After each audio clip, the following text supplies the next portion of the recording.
गोजौ लेभेलाव फोरोंनानै दङ जोंनि फिसाफ्रा स्कुलाव ओंखाम संनानै दिनै लेखा रोंनांगौ गैया नामा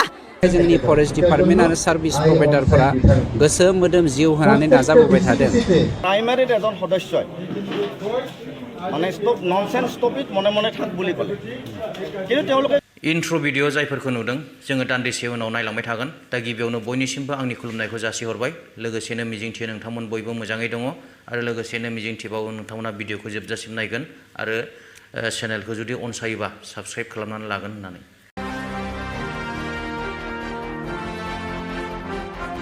बिटिआरनि हाग्रा बिफाननि इएम रनजित बसुमतारी बिथाङा नै दाखालिसो साननैसो सिगां जिहेतु सार्भिस प्रभाइडार एनजिअ बिथांमोना जिहेतु हाग्रानिफ्राय दंफां दाननानै लाबोनायखौ रायजो राजाफ्रा हमनानै माने ससियेल मिडियायाव एबा खौरां बिजोङाव फोसावनाय जादों दा बे खोथाखौ लानानै इएम रनजित बसुमतारी बिथाङा मा बुंदों बिनिनो माखासे भिडिअ ओंखारदों गिबियावनो भिडिअखौ एसे नायनानै लाग्रो दिनै हाग्रामाया जोंनि बिटिसि हालामनि जेसेबां हा ओनसोल दं बेनि 34%नि 15% हाखौ डिस्ट्रय खालामदों हाग्राखौ मिथिबाय बे 15% हाया मेनलि बियो माने रिजार्भ एरिया आरो बावहाय 20,000 हेक्टर मेइन हाग्राखौ सिफायनानै बिथाङा साहा बागान गायदों आं दाखालिनिफ्राय बुंबाय दं बिथाङा गावनि बिहावनि नामावबो 150 बिगा रिजार्भ हाखौ सिफायनानै साहा बागान गायगासिनो दङ दिनै जोंनि दिनावबो हाग्रामाया जोंनि जि सान्थि बे सान्थिखौ इनस्टेबल खालामनायनि थाखाय मा होनो असान्थि खालामनायनि थाखाय बियो मा खालामदों गावनि बिपिएफ सापर्टारखौ इनकारेज होनानै हाग्रा दाननो थाखाय थुलुंगासिनो दङ जाय मा जुदि नोंथांमोना थांनानै नायहैयोब्ला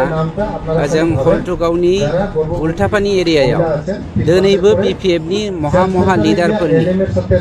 स्वयं बिपिएफनि हाग्रामानि न'खरनि मानसिफ्राबो हादानाव हा दङ गतिके गासिबो हाग्राखौ हाग्रामाया डिस्ट्रय खालामजोबखादों जाय एसे एनै हाग्रा दंबावो बेखौबो डिस्ट्रय खालामनो थाखाय गावनि मानसिफोरखौ थुलुंगानायाव दिनै बे हाग्राखौ होबथानायनि थाखाय जोंनि फरेस्ट डिपार्टमेन्ट आरो सार्भिस प्रभाइडारफोरा गोसो मोदोम जिउ होनानै नाजाबोबाय थादों दा कालि फुजायाव हाग्रामाहा मोनसे केरेक्टार दङ जोङो मिथिगौ बोसोरावहाय 365 सान दङ 365खौनो बियो सानखौनो बियो मेला बाहायनानै तास जुवा जौ ड्राग्स बायदिसिनानि मेला बानायोमोन जायनि जाहोनाव कालि फुजायाव जुवा गेलेनाया जौ फेग्लुंनाया बिपिएफनि मोनसे केरेक्टार खामोन बे कालि फुजायावहाय जुवा गेलेनो तास गेलेनो फैसा गैयैनि जाहोनाव बिथांमोना हाग्रा दानदोंमोन दंफां दानदोंमोन बे दंफांखौ हमनानै जोंनि फरेस्ट डिपार्टमेन्टआ लायनायनि जाहोनाव जोंनि फरेस्ट डिपार्टमेन्टखौनो बिथांमोना स्टेटमेन्टआव उल्था खालामनो नागिरनाया बे जोंनि थाखाय दुखुनांथाव बे ससे भिडिअखौ नायनानै जोङो हमनो हायो थारैनो बिथां बुंनाय खोथाया सैथोथारब्ला बिथाङा गावनो बेक्तिगत भाबै हाग्रा बिफाननि सासे इएम जानानै मानो कन्ट्रल खालामनो हायाखै आरो हाग्रामा महिलारि बिथांनि जिहेतु बाथ्रा बुंदों बिथाङा हाग्रा सिफायनाय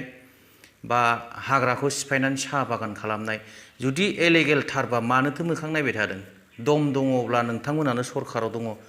माबा मोनसे खालाम जुदि इलिगेल थारमारबा दा साननो गोनां बाथ्राया बेनो दा फेरेंगा बिथाङा गावनि जिहेतु भुल गावनि जिहेतु दाय दस बेफोरखौ दोनखुमानो थाखाय ओरैबा बायदिसिना खोथाखौ फानब्रै फुनब्रै बुंगासिनो दङ आरो बे बुंलांबाय थागोन मानोना बिथांनि आखुथाया बेबायदिनो भेरगाव बाङालि सेल बिपिएफनि जिहेतु वार्कार मिट जानानै थांबाय बे वार्कार मिटआव एबसु इउपिपिएल बिजेपि आरो कंग्रेस बेफोरबायदिनो गुबुन गुबुन दोलोनिफ्राय 40 जनसो मानसिया गुबुन गुबुन दोलोखौ नागारनानै बिपिएफ दोलोआव जइन जादों ইউপিপিএল দলত নীতি আদৰ্শ আজি নহয় তেওঁলোকে আমাৰ মন্ত্ৰী কৈছে যে আমাৰ নীতি আদৰ্শ খুব ভাল কিন্তু নীতি আদৰ্শৰ কাৰণে মই আপোনালোকক এটা উদাহৰণ দিব খুজিছোঁ যোৱাবেলি আজি আপোনাৰ দুমাহ আগত এজন ডিষ্ট্ৰিক্টৰ vice president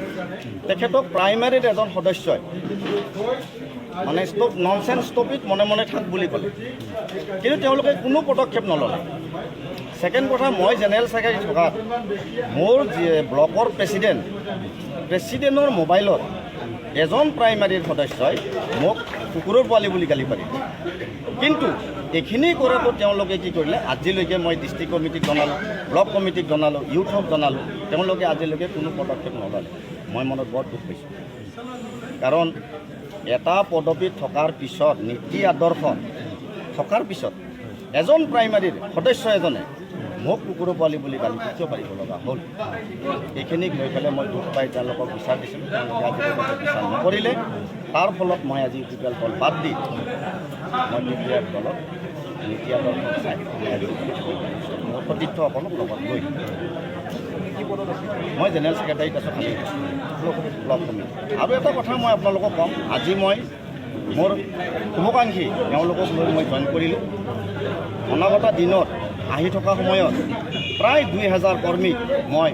booth committee booth level block level primary level district লেভেলত জইন কৰিবলৈ সক্ষম बे ससे भिडिअखौ नुनानै जोङो हमनो हायो जे आथिखालाव इउपिपिएलआनो जा बिजेपिआनो जा बिथांमोना सरकाराव दङ सरकाराव थासेयावबो बिथांमोनहा मानो बेफोरबायदि सरकारजों थाफानाय जिहेतु मावसुमा जिहेतु सोद्रोमा जिहेतु वार्कारफोर बिथांमोनहा मानो नागारनानै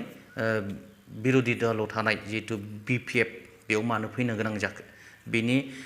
जिहेतु इंगित बेखौ एसेबाबो भिडिअखौ नायनानै हमनो हाखाबाय दा मोनसे भिडिअ दंबावो बे मोनसे भिडिअआ जाहैबाय जिहेतु मिड डे मिल स्कुलनि जिहेतु फरायसाफोरनो सानजौफुनि ओंखाम संनानै जाहोग्रा आइजोफोर बिथांमोनहा माने गोबां दुखु खस्थ'नि गेजेरजों माने न'खर सलायबोनांगासिनो दङ बेफोरखौ बिथांमोना माखासे धर्ना कार्यसुचि लाबोगासिनो दं जे बिथांमोननि दरमाहाखौ बारायनांगौ आरो बिथांमोननि दरमाहाखौ माने रेगुलार खालामनांगौ बेफोरबायदिनो गोबां समस्याखौ लानानै बिथांमोना धर्ना होदों दा बिनिनो मोनसे नुथाय दङ बे नुथायखौबो भिडिअनि गेजेरजों नायदो स्कुलाव 9टानिफ्राय जोङो ओंखाम संनो थाङो जोंनि न' बां न'नि खामानिफोरखौ गारनानै 2टाल'खै जों खामानि मावो दिनै जोंनो सेलारि मोनैखाय 30 थाखा हाजिराजों जोंनि न'खरखौ जों बोरै फोथांनो जोंनि न'खरखौ बोरै फोथांनो फिसा फिसौजों जों बोरै गानहोनो जोमहोनो बे 30 थाखाजों जोङो मा मोनजायो मा मोनलोङो जेबो मोनजाया मोनलोङा बेनि माइरं सेरसेबो मोना आरो बिटिआर सरकारा गोबां अरुणोदय बायदिसिना ओरैनो जिरायनानै थाग्राफोरनो ओरैनो बेखौ सोना होनो हादोंबा जोंनि मावनानै मोननांगौखौ जोंनो मानो होनो हायाखै प्रमद बर'आ दिनै प्रमद बर'आ सिगाङाव गोदो मा बुंदोंमोन बे बुंदोंमोन गोरिब दुखिद्र मानसिफोरखौ आङो नायगोन परिबर्तन जागोन होननानै बुंदोंमोन प्रमद बर'आ प्रमद बर'नि परिबर्तन जागोन होननानै बुंनाया बोरो दिनै जोंनो मानो 30 थाखा हाजिरायाव जोंखौ दोनदों लाजिनांसिगौ परिबर्तन जाबायब्ला जोंनो बे सेलारिफ्रा बारायनांसिगौ दिनै जोंनो मानो बारायनानै होनो हायाखै आरो बे 30 थाखा हाजिराखौ जोङो नांगौ बायदि माहिलि जों मोना समनि गेजेराव अबेबा मासनि गेजेराव मोनो जोङो मास मोननैनि होगोन 6 मास 7 मास पेन्डिं जागोन जों बिदिजों न'खरखौ मारै फोरोंनो प्रमद बर'नि फिसाफ्रा बेसेबांबा गोजौ लेभेलाव फोरोंनानै दङ जोंनि फिसाफ्रा स्कुलाव ओंखाम संनानै दिनै लेखा रोंनांगौ गैया नामा जोंनि फिसाफ्रा जों माब्रै जोङो फोरोंलांगोन जोंनि फिसा फिसौफोरखौ माजों जाहोलांनो जोङो सानफ्रोमबो 24 घन्टा स्कुलाव जोङो खामानि मावनांगौ खनसे संहैयाबानो ओरैबायदि स्ट्रिक्ट मास्टारफ्रा जोंखौ रायो एसेबां जुदि स्ट्रिक्ट खालामोबा जोंनि बेथनखौबो स्ट्रिक्ट खालामनांगौ जोंनो नांगौ रोखोमनि होनांगौ जोंनो नांगौ 10,000 मासाव जोंनो नांगौ दा बे गोलाव भिडिअखौ नायनानै जोङो हमनो हायो जे आथिखालनि जिहेतु बिजेपि आरो इउपिपिएलनि जिहेतु जथाय सरकार बिथांमोना सरकारखौ सलायनायाव एबा रायजो राजाफोरखौ गोजोन होनायाव निस्सय फैलार जादों बेखौ जोङो हमनो हायो आरो गोबांथार मानसिफ्रानो बे आथिखालनि जिहेतु सरकार बिनि सायाव मोनसे आसाया गैला खमायलांगासिनो दङ बेखौबो जों नुनो मोनदों